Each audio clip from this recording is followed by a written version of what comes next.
Linda Caicedo, como siempre, hizo los 2 goles del triunfo. Ambos los convirtió en el primer tiempo. Colombia en los Olímpicos tendrá su fecha de debut para el 25 de julio ante la selección de Francia, y recordemos que también comparte grupo con Nueva Zelanda y con la selección de Canadá. Y atentos, porque este sábado a las 2 de la tarde se paraliza el mundo futbolero con la final de la Liga de Campeones de Europa 2023-2024, que se disputará en Wembley, Inglaterra. Real Madrid y Borussia Dortmund ya están los dos en Londres. Hoy atenderán a medios de comunicación y todo quedará listo para coronar a un nuevo rey de Europa. En materia económica, además de los 15.5 millones de euros que han ganado ya por llegar a la final, el gran campeón se quedará con 4.5 millones de euros más, todo por alzar la orejona. Sin embargo, tengo en cuenta la situación más polémica de esta final de Champions, y es que le va a sonar increíble, pero el Dortmund ganará más dinero si pierde el partido ante el Real Madrid. Esto por una cláusula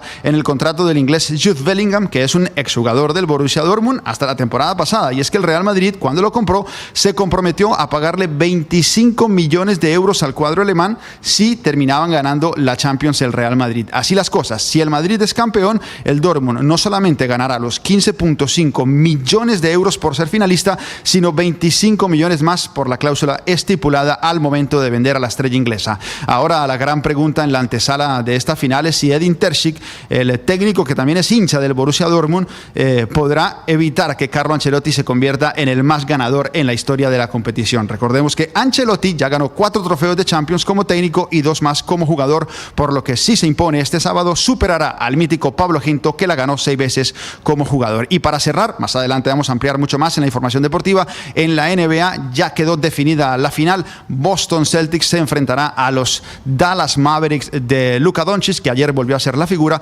para que el conjunto de Dallas vuelva a una final de la NBA 13 años después. 7 de la mañana, 3 minutos. Por el momento, todo en deportes en Mañanas Blue.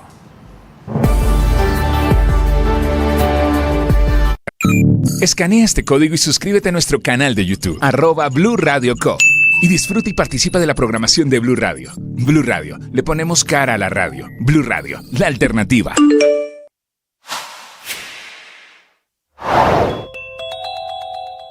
El presidente Petro se desdice hoy en su idea de una Asamblea Nacional Constituyente. Dice desde Pueblo Nuevo, en Córdoba, que no está buscando la reelección y que nunca ha hablado de una Asamblea Constituyente. Que quiere decir, o está arrepentido o está corrigiendo, o lo que también puede ser, el presidente Petro tiene problemas de memoria. Porque en diferentes oportunidades desde marzo pasado, el presidente Petro sí había, y está totalmente documentado, sí había hablado y había defendido la idea de una asamblea constituyente, un tema que él mismo, aunque ahora dice que no, que es un invento de los medios de comunicación, que él mismo sacó en marzo, hace 3 meses, hablando desde Puerto Rellena, en el departamento del Valle del Cauca. La posibilidad de un gobierno electo popularmente en medio de este Estado y bajo la Constitución de Colombia. No puede aplicar la Constitución porque lo rodean para no aplicarla y le impiden. Entonces Colombia tiene que ir a una Asamblea Nacional Constituyente. Más clarito me parece imposible. Ahí está, porque sí lo había dicho él, no es un invento de medios ni de redes sociales. La experiencia espiritual es la oportunidad de detenernos, de desconectarnos, de parar. Es ese momento en el que nos damos cuenta que a veces vivimos acelerados, vivimos en un gran estrés y necesitamos ponerle pausa a la vida, hacer silencio, agradecer la vida, encontrarnos con nosotros mismos, valorar a los que están a nuestro lado y seguir adelante. Yo te invito a una experiencia religiosa, a una experiencia espiritual, la que tú quieras, la que tú vivas, la que tú decidas. Es siempre una experiencia desde tu libertad. Yo la hago con el oracional El Man está vivo. A mí esta práctica me ayuda a parar, a detenerme y a saber encontrarme conmigo mismo. Tú sabes.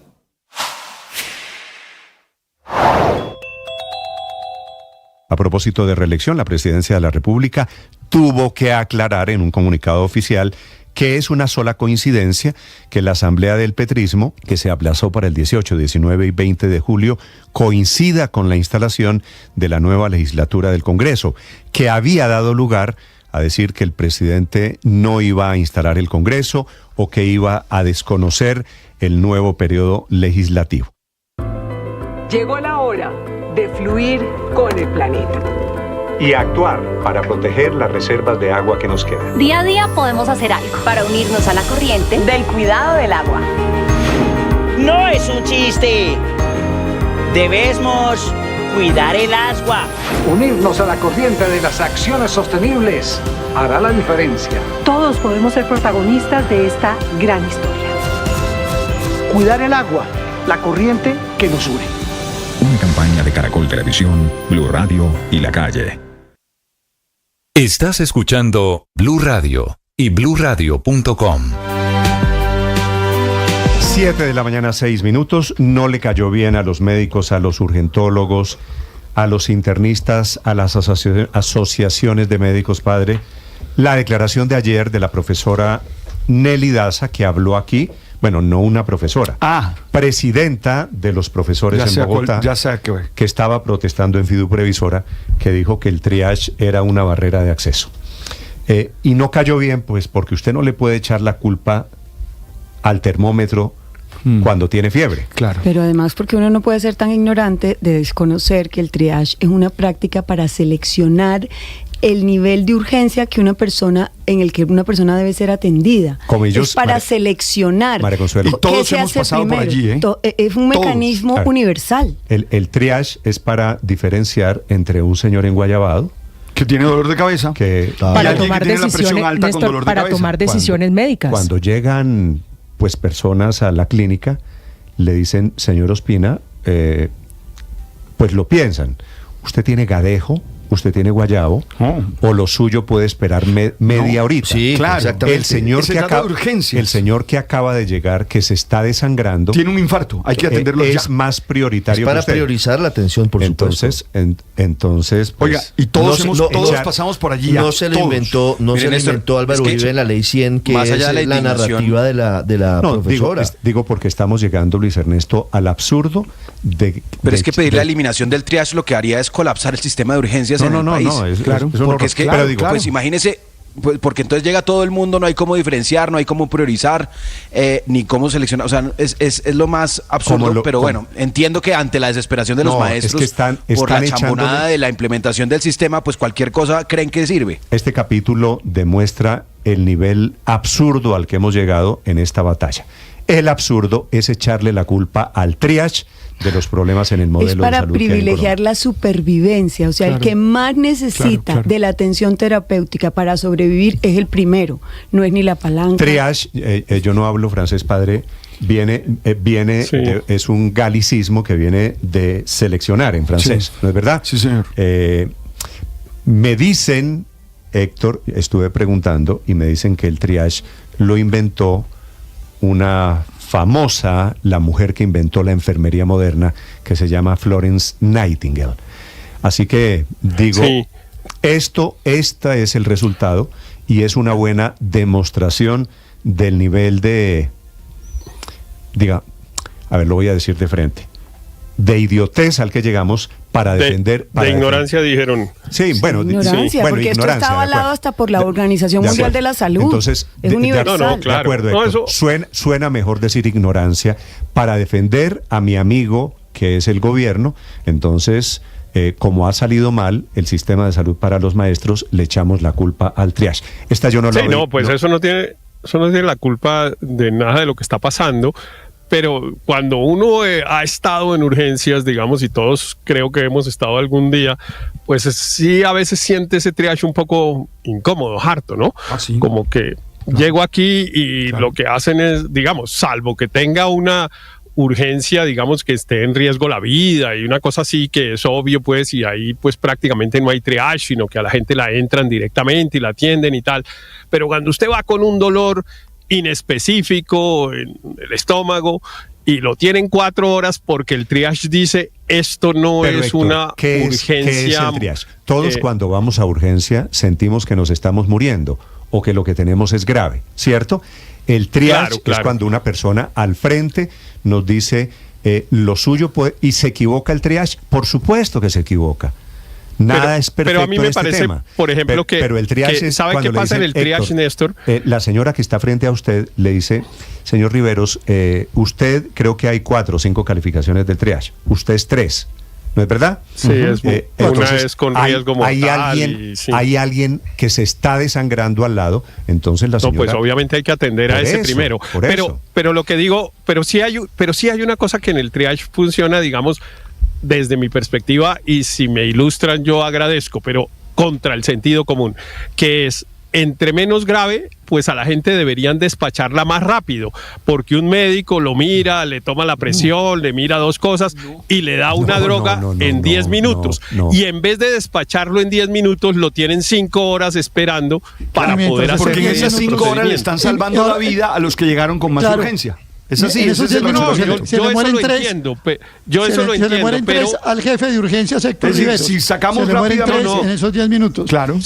Yo eso lo entiendo, Héctor, pero debería haber un mecanismo de que para ese, como una doble fila, usted que no es tan grave y todos nos parece que con alguna cosa, con una inyección, con cualquier cosa, se puede ir. Pues despáchelo rápido. Y ¿usted se imagina que por estar despachando rápido a eso se mueran? Es que exactamente, Héctor, ese es el sentido del triage. Es que los recursos... Aurelio, ¿por qué se inventó el triage? Para que no se muriera gente. Porque los recursos en salud son para finitos. Que no se muriera gente, gente en las clínicas y en los hospitales que en los campos. Porque la oferta en salud es finita. Entonces, como usted no tiene todos los médicos para atender desde que se cortó el dedo meñique hasta el que llegó infartado, pues tiene que tener un mecanismo de selección. Y en ese sentido es todo lo contrario a lo que dijo la profesora Daza. No es un acceso, una barrera de acceso, es un salvador de vidas. ¿Sí? Es totalmente contrario a lo que ha dicho Héctor. Es para salvar vidas. ¿Para salvar las vidas de quién? De los que llegaron en una situación que requiere atención inmediata. ¿Sabe qué ninguna suele barrera de pasar con acceso. el triage? Que el triage, llegamos usted y yo, que no hemos tenido afortunadamente nada grave, a la conclusión después, pero con cabeza fría, porque en caliente todos sentimos que nos estamos muriendo, que el vecino tiene algo más grave que usted. Y que se necesita priorizar y que lo del vecino puede ser más inclusive grave. Y en otros países sirve incluso para devolverlo a usted, para decirle, no señor, eso no es una urgencia, eso no es una emergencia. A mí alguna vez me pasó, acuérdese que yo viví varios años en Estados Unidos y alguna vez llegué y dije, tengo una migraña terrible. Aquí en Colombia a mí me atienden la migraña, me hacen el triage a la hora o a lo que sea, me pasan. Pero en otros países, en Estados Unidos, me dijeron, no, usted le acaba de atropellar un camión, le acaba de dar un infarto. ¿Qué pasa? O sea, ¿esto por qué? ¿Cómo clasifica como emergencia? No, señora, vaya y pida una cita aparte, por otro lado, con un médico, porque esto no clasifica como emergencia, que de ahí viene la palabra, sala de urgencias. Una urgencia es cuando a usted acaba de tener un accidente gravísimo y se cayó. A usted le duele la uña, padre, del dedo gordo, y usted va a emergencias. Pero ¿sabe qué es lo que pasa? Que todos creemos que lo que tenemos es urgente. Todos lo creemos. Y es tan bueno el sistema de salud que lo atiende. Que tiene que haber una valoración médica. Y hay inclusive una convención en colores. Cuando es atención inmediata es rojo, cuando espera hasta 30 minutos es naranja, más de 4 horas amarillo, atención prioritaria el verde, y cuando lo devuelven a la casa, es como negro, dice, es gris, como decía Paola, que usted lo remitimos a consulta externa, pero usted no tiene una urgencia, se va con gris. El verdadero problema es la dificultad de llegar a un médico, porque claro, uno tiene migraña, por ejemplo, Paola dice, me da migraña, y claro que pues uno sabe que eso no es una urgencia, pero necesita que alguien lo atienda, y si utiliza el camino normal para que alguien lo atienda, seguramente ya le ha pasado la migraña. Entonces, ese es el problema, ahí está la dificultad, la gente va a la urgencia sabiendo que no es urgencia, porque es el único mecanismo eficaz para entrar al sistema de salud. En los otros mecanismos, la demora es tal que se hace inútil. Pues es que si ya le pasó el dolor de cabeza, pues eso es lo que quiere decir es que no era emergencia, era cadejo. Pero entonces el problema es otro. 7-15 minutos. Tómese un Dolex. Quiero volver al tema de la profesora, porque es la presidenta de los educadores en Bogotá que sale a protestar en apoyo al gobierno. Esta es una muy rara, protestando en apoyo al presidente Petro, pero protestando contra la fiduprevisora, y es en ese contexto que ella dice que el problema es el triage, que es la profesora Daza, la presidenta de los educadores en Bogotá, y es esa declaración aquí en Mañanas Blue la que origina hoy los pronunciamientos de tantas asociaciones médicas y científicas, porque claro, no es serio echarle la culpa al triage. Camila. Sí, señor Néstor, y como no es serio echarle la culpa al triage, después de lo que dijo aquí Nelly Daza, profesora, presidenta de la ADE, que es el sindicato de profesores de Bogotá, las reacciones han sido prácticamente unánimes de los médicos y los colegios médicos. Si le parece, le cuento uno en Twitter. Fabián Andrés Rosas, que es el presidente de la Asociación Colombiana de Especialistas de Urgencias y Emergencias, él escribió: eso es lo que pasa cuando personas que no saben tratan de proponer cosas que no son. Invito a la señora Uranelli que tenga asesores, o nosotros médicos de emergencia podemos mostrarle cómo funciona y para qué sirve el triage. También hay pronunciamiento esta mañana del Colegio Médico de Colombia. La ignorancia cada día es más atrevida y descarnada. Según la presidenta de ADE, se debe eliminar el triage de urgencias porque es una barrera de atención. Señora Daza, por supuesto que es una barrera para que la atención no sea en orden de llegada, sino en orden de gravedad. Y así, Néstor, también pronunciamiento, por ejemplo, del epidemiólogo que tanto escuchamos en los días de pandemia, Julián Fernández, escribió: de verdad que es impresionante los disparates que se han dicho. Ahora dicen que el triage no debería existir. Lo grave es que esas ideas las tienen algunos de los que lideran hoy los cambios. Y esta es la reacción, Néstor, producto de esa declaración. Para el triage, que si usted me permite traducírselo a los oyentes, es una clasificación para saber en qué orden atienden a los pacientes que en algún momento consultamos un servicio de urgencias. Hoy en Colombia hay 5 clasificaciones de triage de 1 a 5. El 1 es color rojo, es atención inmediata porque está en riesgo la vida. El 5 es color naranja y es este en el que no se compromete cuando evalúan primero al paciente ni su vida ni hay una emergencia inminente. Puede esperar y por eso los tiempos de espera que se han determinado para el triage. Recuerde lo que dijo ayer aquí doña Nelly Daza, la profesora del sindicato de maestros, que cogió este argumento para intentar explicar por qué los profesores protestan contra Fidu Previsora, pero apoyan y defienden al presidente Petro. Estamos exigiendo que se cumpla con el nuevo modelo, y es un nuevo modelo que además acaba con las barreras de acceso. Ojalá se lo aplicaran a toda la población en general, porque cuando va un trabajador o una persona de régimen general, régimen de ley 100, a una clínica, a un hospital de urgencias, lo primero que le aplican es el triage.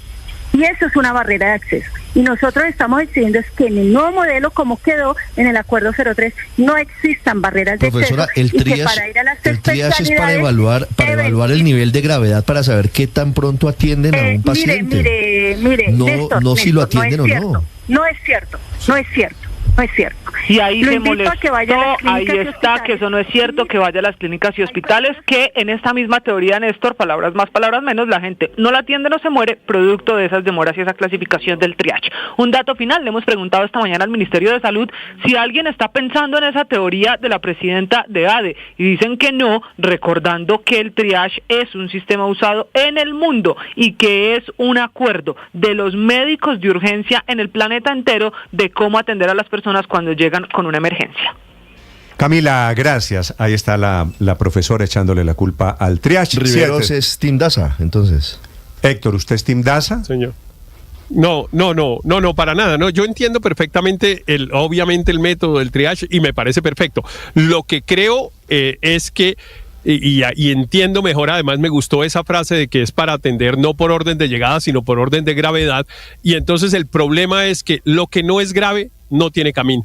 No, lo que no es grave no va a urgencias, Héctor. Pues es que... No va a ninguna parte, porque, mire, le voy a poner un ejemplo de una persona cercanísima a mí que hizo ayer lo siguiente. Me imaginé que amaneció muy enfermo. Amaneció muy enferma de una gripa, no puede ir a trabajar, se siente muy mal, que necesita incapacitarse. ¿Qué tiene que hacer? Ir a unas urgencias, porque no encuentra otro camino para que lo incapaciten inmediatamente y poder decir en el trabajo, mire, es que amanecí enfermo, aquí está mi incapacidad. Entonces va a la urgencia, hacen el triage y claro que lo ponen en el menos urgente, porque pues lo que tiene es una gripa ahí, que acaso le hacen unas nebulizaciones y ya. Pero perdóneme una cosa, ¿y por qué tiene que ir a urgencias por una gripa? porque necesita una incapacidad para poder no ir a trabajar. Hay citas no programadas, Héctor. Pero la verdad es que ese camino no existe. Consultas prioritarias, claro. Sí eso existe, que yo le estoy diciendo, pero consultas prioritarias también es para urgencias. Héctor, porque nos lleva para gravedad. A todos nos duele la punta de la uña y creemos que yo le estoy dando un ejemplo que no es inventado. Le estoy dando un ejemplo de ayer y dígame esa persona, qué más hacía que no fuera a ir a urgencias. Pero la atendieron. ¿Qué más hacía esa persona si necesitaba poder a un servicio de médico en casa? Pero venga, Riveros, ¿la atendieron? Pero eso solo es en las medicinas prepagadas, María Consuelo. Venga, estamos Héctor, hablando de una EPS. Pero no terminó la historia. ¿La atendieron a la persona? Claro, 6 horas sentada en unas urgencias. Porque no es grave. Obviamente el triage daba que eso no era grave. ¿Le dieron la incapacidad? Es que claro que le dieron una incapacidad de 3 o 4 días. Pero yo le pregunto, si usted... No, es que yo no estoy diciendo que no funciona. El punto es que ella no tenía que haber ido a urgencias. Si usted acaba... Héctor, sáqueme de esta duda. Con este caso que usted nos está contando, le agradezco la sinceridad, pero si usted suponga, usted, Rivero, Dios no lo quiera, tiene un accidente y llega con un brazo colgando a urgencias... Y usted sabe, pues obviamente tienen que entrarme primero y ya. Por eso. Y usted dice, y la señora de al lado tiene gripita y quiere la incapacidad. Exacto. Entonces, no se necesita una clasificación. Lo que yo le estoy explicando no es contra el triage. Sí. Lo que yo estoy explicando es que esas personas, para cosas que no son graves, pero que necesitan atención y ojalá lo más rápido posible, no hay un camino en el sistema de salud no ordinario. Porque claro, cuando decimos no, médico en casa, pues claro, si yo tengo una medicina prepagada, pues llamo un teléfono y me llega un médico y esa incapacidad para empezar no me la reciben en la empresa, ¿no? Porque necesito una incapacidad de la EPS y no de un médico cualquiera. Entonces, yo creo que sí se la reciben. Sí. A mí me la han recibido. El ejemplo que yo les estoy poniendo es de una persona que tiene una medicina prepagada y que no puede pedir el médico en casa porque necesita la incapacidad de una EPS. Si no, no se la reciben. Así de simple. Es que así funciona. Es que por eso es importante saber cómo funcionan las cosas en la vida práctica, en la vida de verdad. Héctor, es que yo sé que usted tiene un punto, se lo reconozco. Me dice un señor Alfredo Echeverry, una migraña puede llegar a ser una isquemia. Claro que hay que atender la migraña, y claro que hay que atender la gripa, y claro que hay que atender el dolorcito de estómago, porque el dolorcito de estómago puede ser una apendicitis. Puede ser apendicitis, o las enfermedades graves arrancan por un dolorcito. Y para eso se hace el triage, para que lo valore a uno un médico experto. María Consuelo, decía que echarle la culpa de todas formas al triage parece una mala manera de los profesores de abordar el problema de su crisis, porque los profesores, por sacar al gobierno, terminan diciendo la culpa es del triage. La doctora Juliana Granada, de la Asociación Directiva, la Asociación Colombiana de Urgencias, es médica, es emergencióloga, así se dice. Doctora Juliana, buenos días. Buenos días, Néstor, sí, así se dice. ¿Usted es emergencióloga? Yo soy emergencióloga, sí, señor. ¿Y hay urgentólogos? Somos los mismos. Okay. En Medellín se llaman urgentólogos, en Bogotá nos llamamos emergenciólogos o urgenciólogos. Es solamente el nombre que le damos en cada región, pero es lo mismo. Vale. Doctora Granada, ¿usted qué piensa sobre esta declaración de una representante de los profesores y el triage, echándole la culpa al triage, diciendo que es una barrera de acceso al sistema de salud? Bueno, nosotros desde la Asociación Colombiana de Especialistas en Medicina de Urgencias y Emergencias creemos que es una declaración desafortunada, porque es una declaración que le están dando a la opinión pública sin tener el conocimiento del tema, con un profundo desconocimiento de qué es el triaje, para qué se hace, cuándo y dónde se inventó y cuál es la finalidad, de la cual ustedes han hablado ampliamente en estos minutos, ¿sí? El triaje no es un mecanismo de barrera, no es un mecanismo utilizado para no atender un paciente. El triaje es un proceso de clasificación, como lo dijeron ustedes, en el cual podemos definir qué paciente necesita más rápidamente ser atendido y en qué tiempo, según la normatividad en Colombia. Pero en ningún momento es una barrera de atención a los pacientes. Entonces creo que cuando uno sale a dar una declaración pública de un tema que no conoce, pues debe asesorarse, debe leer y debe estudiar para no generar malos entendidos en el personal, en las personas y en la población en general. Sí, usted aclara, doctora Granada, que el triage no es una barrera de acceso, como lo había dicho aquí la presidenta de la Asociación Distrital de Educadores. ¿Cómo se implementa y cómo opera el triage en los servicios de urgencias en Colombia? Por supuesto que no es una barrera de atención a ningún paciente en ninguna parte del mundo, porque como ustedes lo dijeron, el triaje no es algo que se inventó en Colombia. El triaje es un mecanismo es un mecanismo que se aplica en todo el mundo, no solamente en Colombia, en Europa, en Estados Unidos, en Asia. En los hospitales de más alto nivel de atención del mundo se aplica el triaje. El triaje es un proceso en el cual el paciente llega y en base a unos signos vitales y a un motivo de consulta se le da una clasificación que puede ir en Colombia desde el triaje 1 hasta el triaje 5. No es una consulta, por eso el paciente no puede ser definido ni devuelto desde triaje, como dice Héctor, porque no es una consulta y en muchas partes no lo realiza un médico, sino una enfermera. En el triaje lo único que hacemos es, en base a los signos vitales y la clínica del paciente, definir si debe ser atendido inmediatamente, como por ejemplo un infarto, un accidente de tránsito, si puede ser un paciente que puede ser atendido en los siguientes 30 minutos, como por ejemplo un paciente que venga con fiebre, con dolor abdominal severo, con un dolor de cualquier parte del cuerpo pero que sea severo, ¿sí?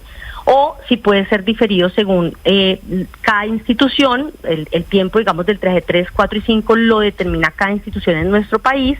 Hay instituciones que el triaje 3 lo ve en 60 minutos, hay otros que lo ven en 90 minutos, y eso depende de cada institución, al igual que el 4 y el 5. En ningún momento el triaje 3, 4 o 5 puede ser regresado a casa, ya que no hemos hecho una consulta, ¿sí? Es solamente una clasificación. ¿Qué pasa con esos niveles de triaje, doctora Granada, 3, 4 y 5?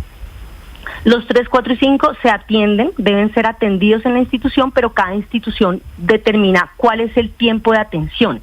Entonces, por decir, en algunas instituciones el triaje 3 se atiende a 60 minutos, entonces usted sabe que si usted viene por un cuadro que se cayó y se tronchó el pie, pero no es una urgencia, pues no es una urgencia traje 1 y 2, va a ser atendido en los siguientes 60 minutos, pero si usted viene por una gripa, que si bien es una urgencia para usted porque necesita la incapacidad, etcétera, no sé, en algunas instituciones le pueden decir, vea, lo vamos a atender en 120 minutos o lo vamos a atender en 240 minutos, y usted como paciente puede tomar la decisión si espera o no, pero el paciente en ningún momento es devuelto a casa. Y el triaje 5, que se considera un paciente que no tiene una urgencia, por ejemplo, se me acabó la fórmula médica y vengo a que me la vuelvan a hacer porque mi EPS no me dieron cita. Eso no es una urgencia, pero el paciente llegó y no lo podemos devolver. Es un paciente que debe ser atendido, pero la institución puede determinar en qué tiempo. Puede ser en 6 horas, puede ser en 4 horas, dependiendo de lo que la institución haya definido previamente. Pero no es digamos que no es un criterio para devolver el paciente. Doctora Granada, ¿usted cree que en Colombia, bueno, usted es emergencióloga, urgentóloga, ¿usted cree que en Colombia abusamos un poquito de la figura de las emergencias y quiere decir la figura aplicada del triage en consecuencia? Sí, claramente aquí hay un alto volumen de consulta digamos que parte del problema que dice Héctor, y es que no hay las suficientes citas y asignaciones ambulatorias, y las personas toman la decisión de ir a urgencias porque es el único lugar en donde las pueden atender y en donde les pueden ayudar. Entonces a mí me dijeron que tengo un tumor, pero la cita me la dieron para dentro de 6 meses, me asusto y voy a urgencias, ¿sí? Si tuviéramos una cita, digamos que a un tiempo razonable, pues las personas, muchas no tendrían que ir a urgencias. Entonces sí, y aquí la gente va por guayabo, aquí la gente va a urgencias por muchas cosas que a veces no son realmente una urgencia y que podrían ser atendidas en una cita prioritaria, pero ya que no tenemos ese acceso y esa disponibilidad, las personas utilizan el recurso de servicio de urgencias, en el cual súper bienvenidos todos por el motivo que sea, pero pues es importante que entendamos que yo no puedo atender primero a una persona que tiene una gripa y dejar sentado en la sala de espera a una persona que está con un infarto y que se puede morir en la sala de espera. Sí. El ejemplo de la gripa, sé por qué es el ejemplo de este momento. Doctora Granada, gracias por acompañarnos. A ustedes por apoyar al gremio médico, Néstor. Gracias. No, señora, pues es lo que corresponde, la explicación de por qué el triage no es una barrera de acceso, es un criterio de selección, a pesar de lo que dijo la profesora Daza. Son las 7 de la mañana, 30 minutos en Blue Radio. Estás escuchando Blue Radio.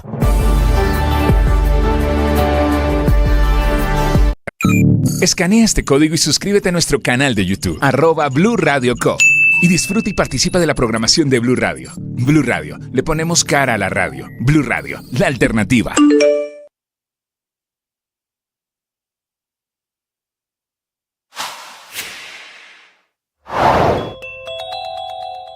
El Ministerio de Educación impugnará el fallo de tutela que tumbó en las últimas horas la resolución del 15 de mayo, donde Juan David Correa, ministro de Cultura y ministro de Educación ad hoc para el caso de la Universidad Nacional, pretendía que el Consejo Superior Universitario eligiera un rector encargado. Se trata de la decisión del Juzgado 37 Administrativo de Bogotá, que primero ratificó a Ismael Peña como rector y luego cerró la puerta a un rector encargado, incluso mientras se resuelve la controversia alrededor del profesor Peña.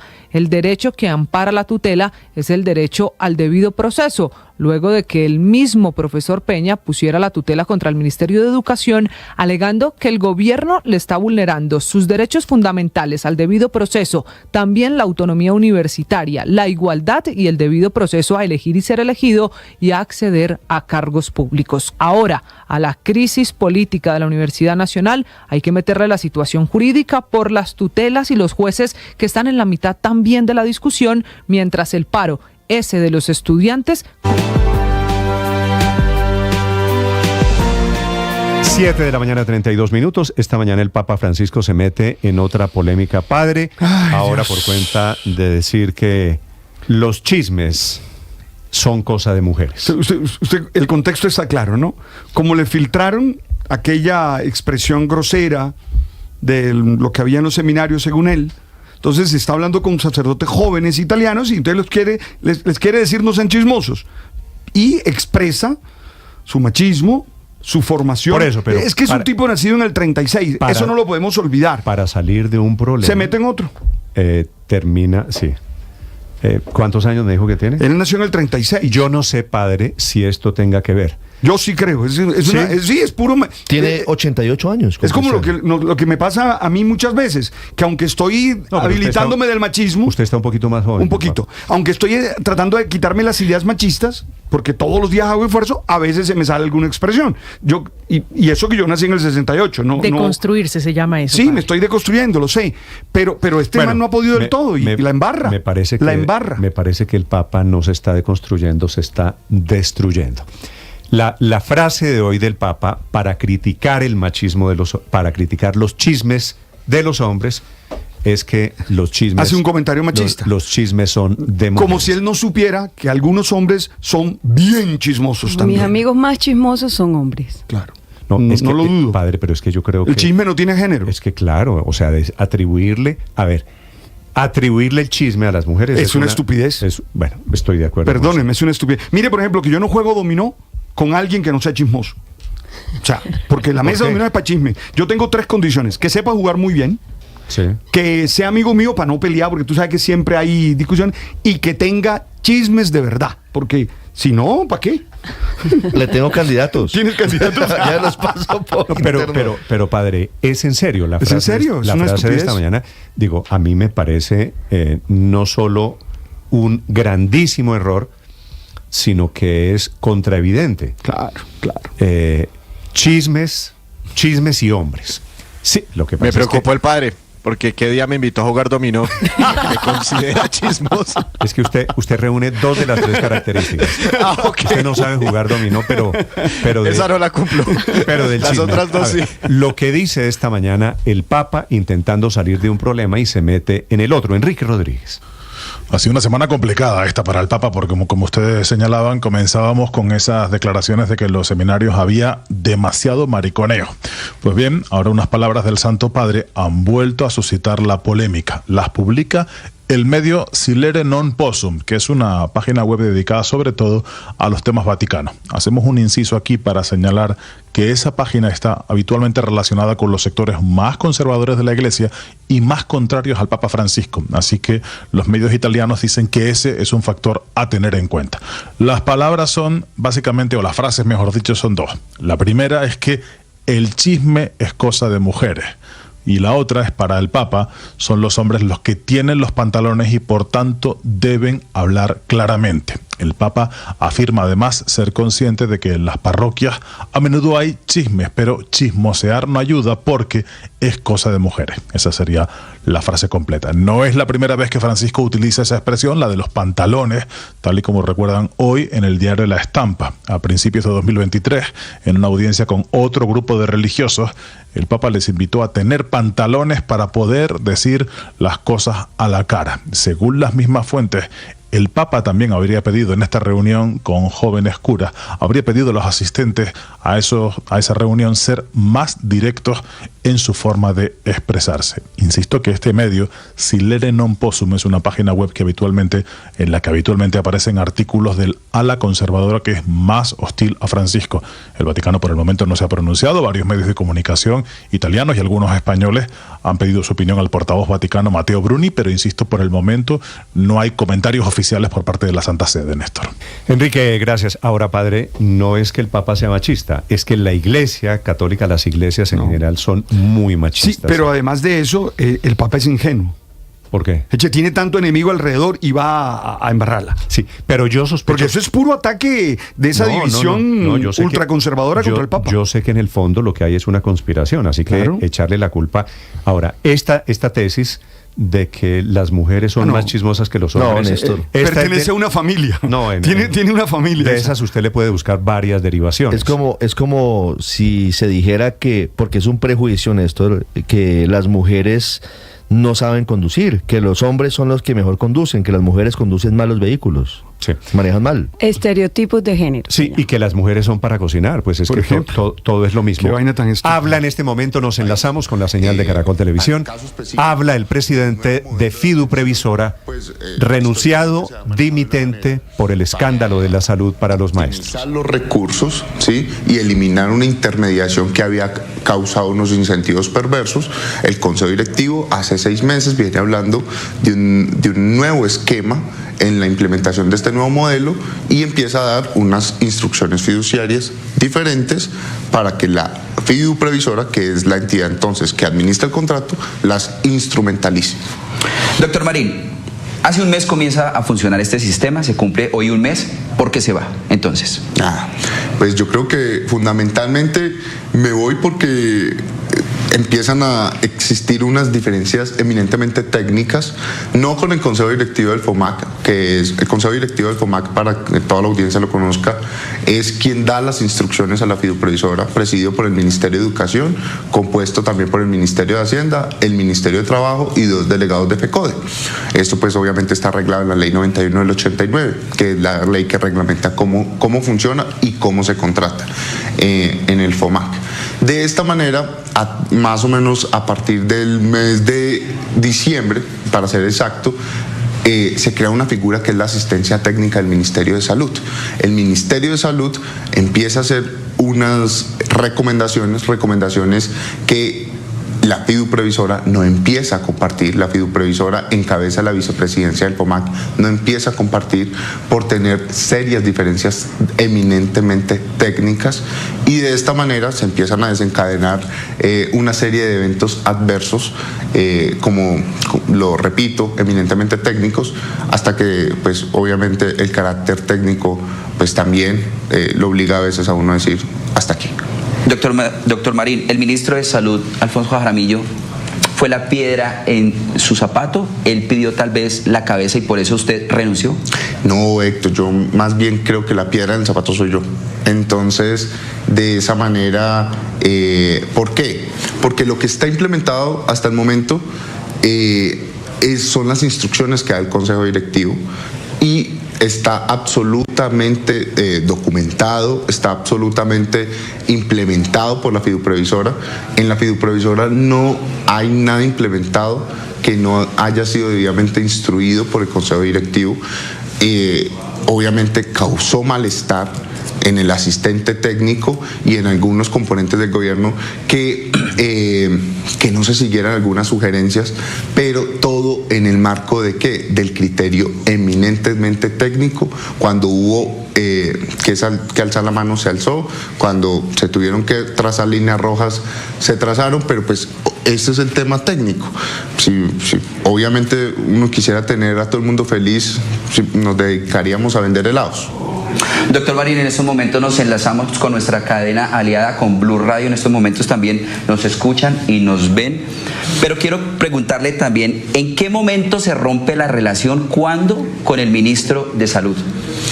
Pues yo creo que el momento de cumbre de ese tema es en el debate de la Comisión Sexta del Senado, cuando íbamos a un debate de control político y como gobierno debíamos movernos monolíticamente, y nosotros íbamos a exponer el modelo de salud que se estaba implementando para los maestros, y el debate a la fiduciaria se lo resultó haciendo el Ministerio de Salud. Entonces, pues eso nos causó sorpresa. En ese mismo debate, justamente el ministro de Salud lo culpó a usted y dice, y cito textualmente, absolutamente todo lo ha decidido el doctor Marín con sus amigos. ¿Fue así? Todo lo que está implementado, como lo podrán documentar la opinión pública, los entes de control, el mismo ministro Jaramillo lo sabe, está absolutamente votado, citado y debidamente aprobado por el Consejo Directivo en unanimidad en casi todas las actas. Doctor Marín, el ministro de Salud muchas veces pidió su cabeza, dijo que era incompetente, incluso FECODE también se unió a que usted renunciara porque este nuevo modelo del FOMAC era un fracaso por culpa suya. Dijo que no era capaz, que no era apto para manejar el sistema. ¿Es así?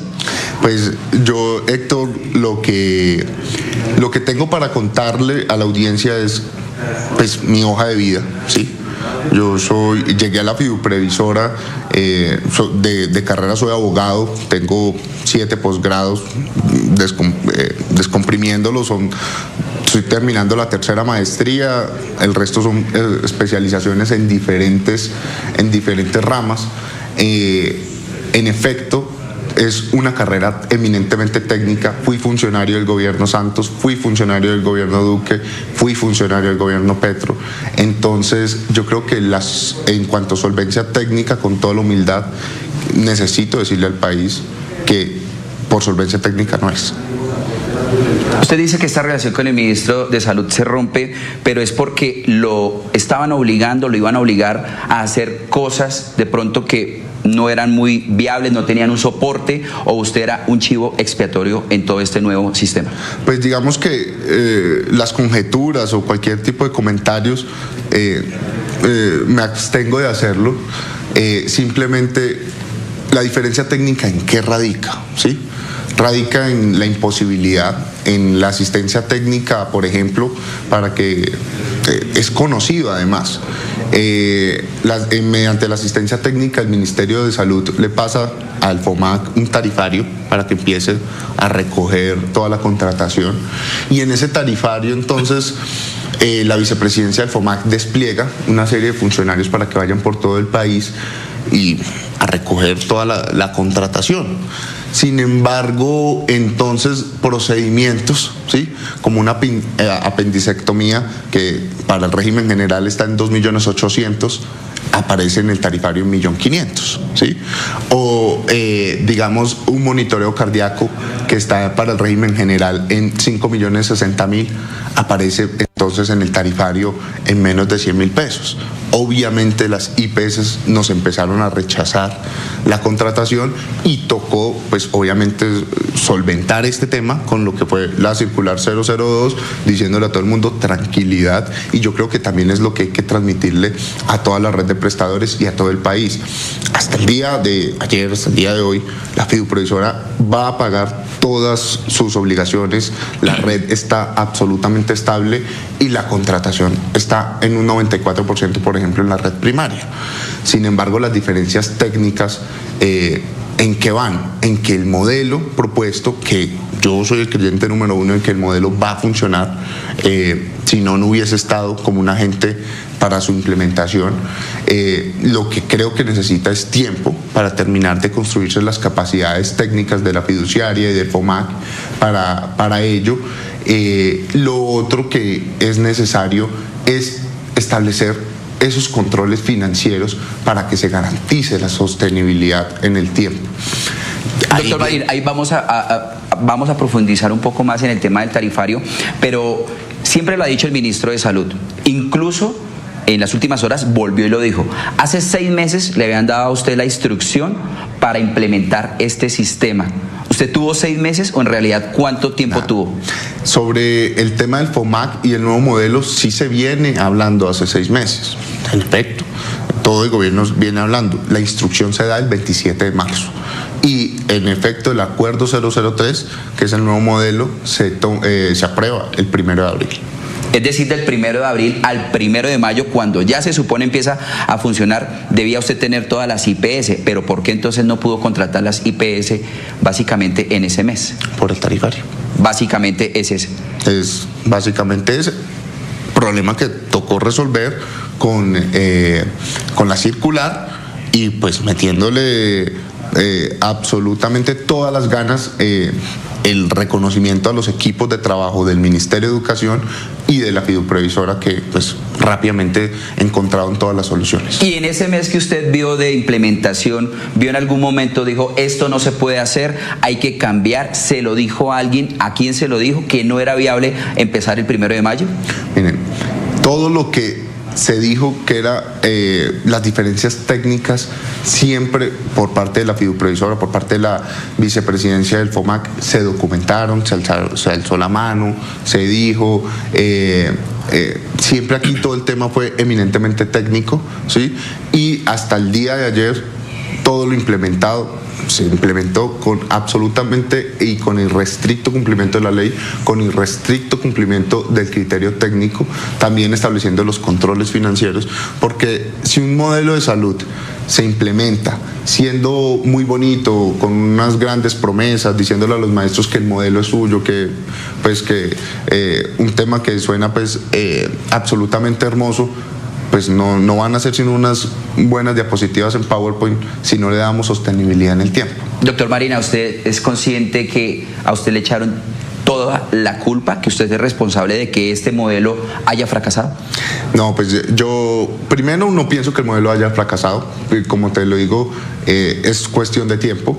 Segundo, pues que endilguen o no responsabilidades, aquí el único que ha tomado decisiones es el Consejo Directivo del FOMAC y simplemente la fiduciaria es una instrumentalizadora de decisiones de ese Consejo Directivo. Por los números de la fiduciaria, sí respondo yo. Por el balance de la fiduprevisora en estos 14 meses, por su mejor año en los más de 30 años de existencia, por el crecimiento en el 180% de utilidades, por eso sí tengo que responder y por eso sí le tengo que dar la cara al país y contarles que es una entidad eminentemente técnica, que el FOMAC es solo uno de sus 390 negocios y que obviamente sufre un daño reputacional que hay que reparar, porque los colombianos tienen que creer en fiduprevisora y tienen que saber que es una entidad absolutamente solvente, llena de gente capaz. ¿Usted cree que el ministro de Salud lo cogió a usted como un chivo expiatorio?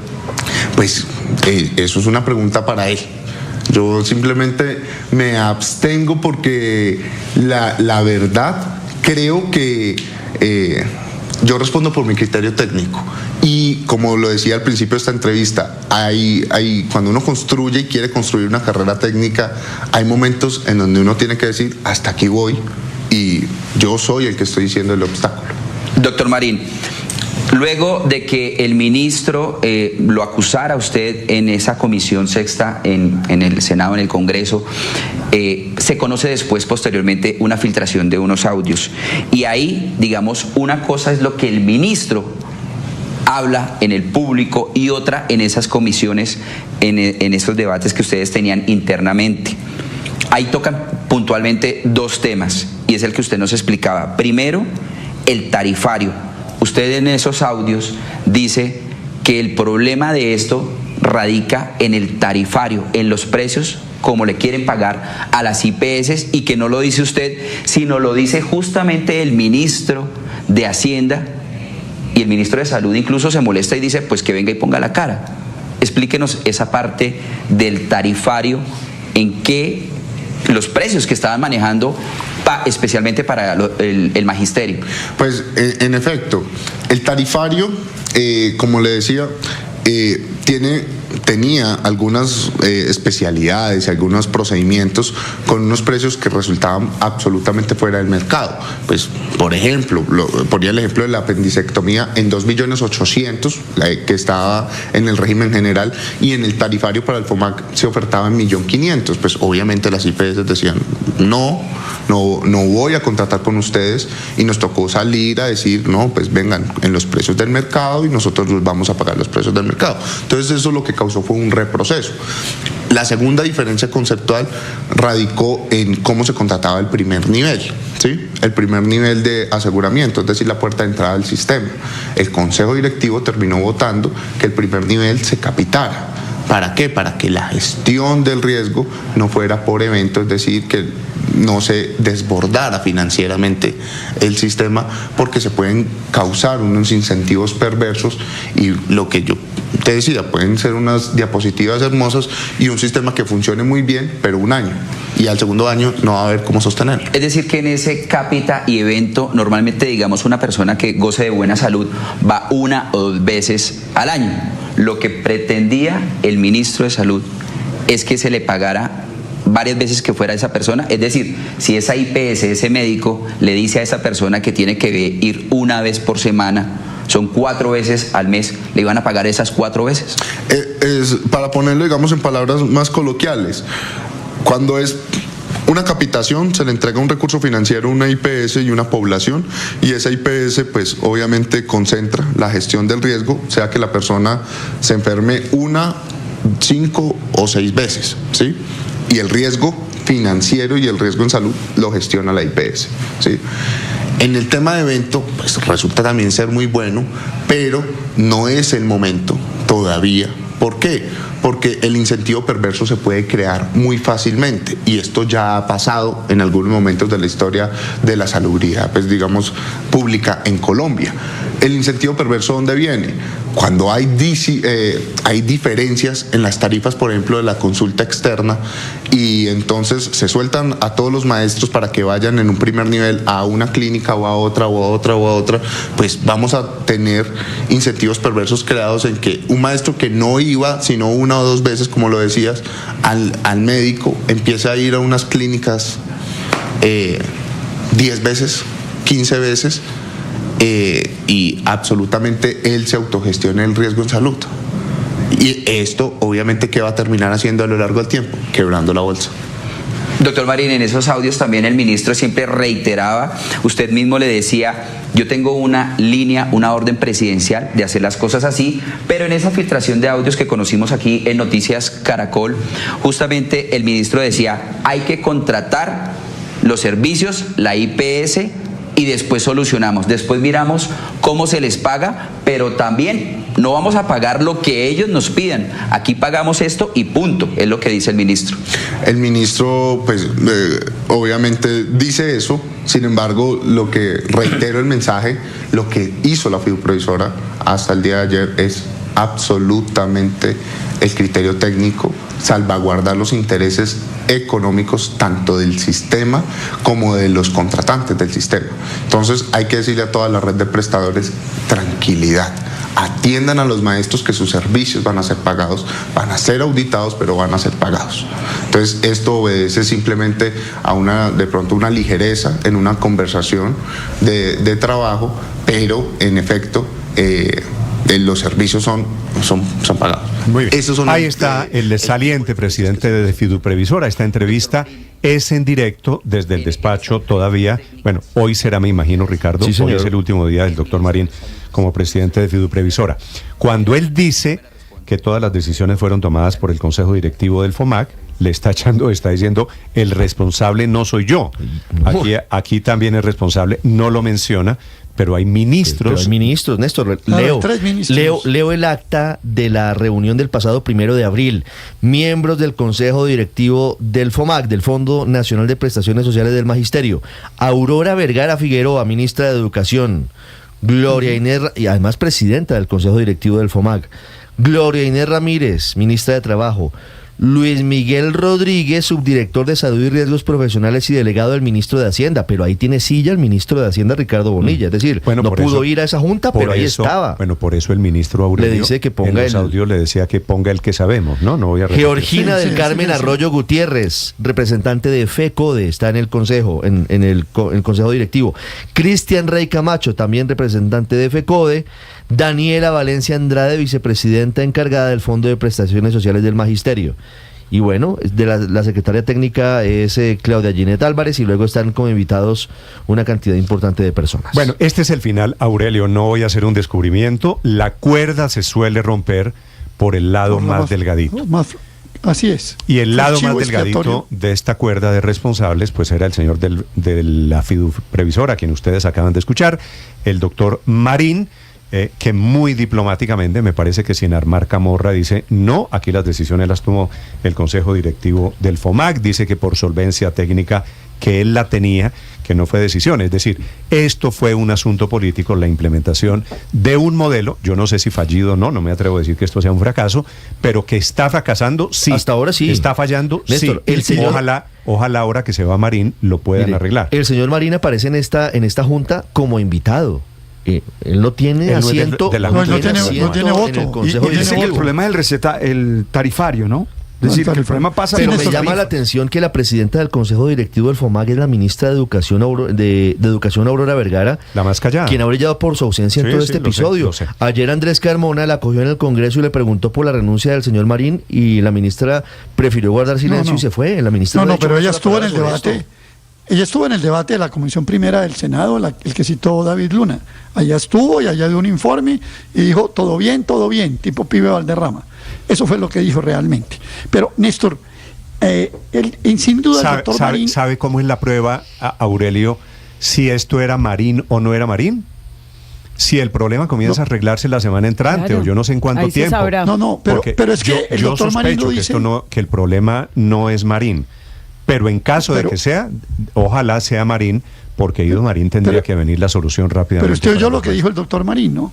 El problema del modelo del magisterio es siniestro, porque dice, mire, si logramos resolver el problema del tarifario, que lo logran resolver con la resolución 02, que fue lo que hundió al Seguro Social, ¿no? Que es el pago por evento.